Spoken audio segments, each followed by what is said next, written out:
ছাদে গেছিলাম, যাই এই কটা শাক পাইলাম। এটা হচ্ছে লাউ পাতা। তাই ভাবলাম যে শাকগুলো দিয়ে কী করা যায়, তাই ভাবতেছি এই শাকগুলো দিয়ে আমি আজকে একটা ভর্তা বানাই ফেলি। কেমন হবে বলেন তো?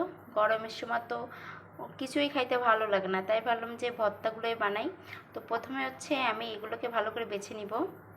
এই যে আমার শাকগুলো বাছা হয়ে গেছে, আর এই যে এগুলো ফেলে দিচ্ছে, এগুলো আর নিব না।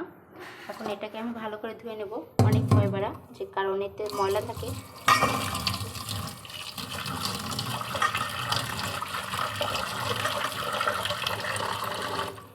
এটাকে আমি ভালো করে ধুয়ে নেব যাতে এতে কোনো ময়লা না থাকে, কারণ ছাদে ছিল অনেক বালি থাকতে পারে, এই জন্য আমি সুন্দর করে কয়েকবার ধুয়ে নেব।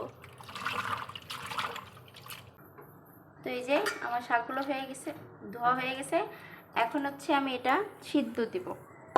এই যে আমি একটা হাঁড়ির ভিতর পানি দিয়েছি, এখন শাকগুলো দিয়ে দিলাম।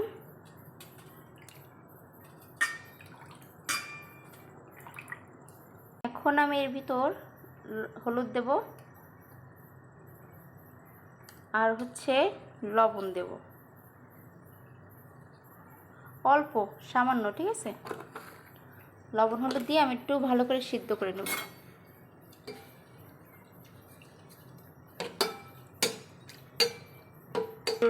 ঢাইকে দিচ্ছি যাতে তাড়াতাড়ি ভালো করে সিদ্ধ হয়ে যায়।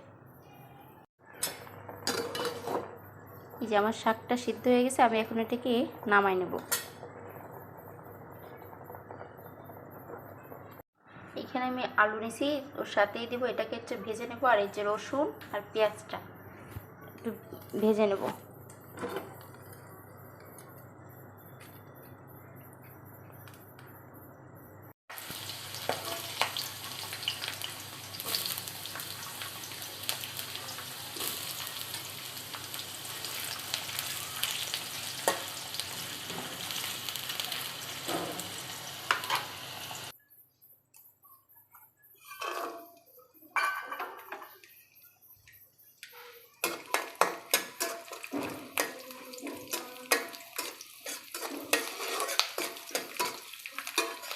এখন রসুনটা ভেজে দিচ্ছি।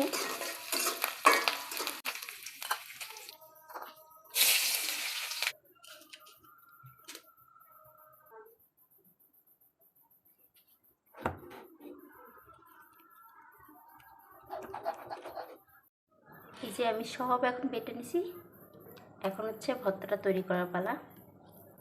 এই যে রসুন ভর্তা, আলু, আর এখানে ঝাল আর শিলের সাথে একটু ডলে নিছি। আর এখন একটু লবণ দিয়ে দিলাম,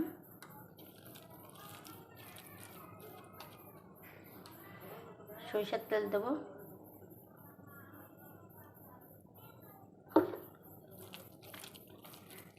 বিশ্বাস করেন কি যে মজা খেতে, বাসায় একটু ট্রাই করে দেখবেন, দেখবেন অনেক মজা পাচ্ছেন।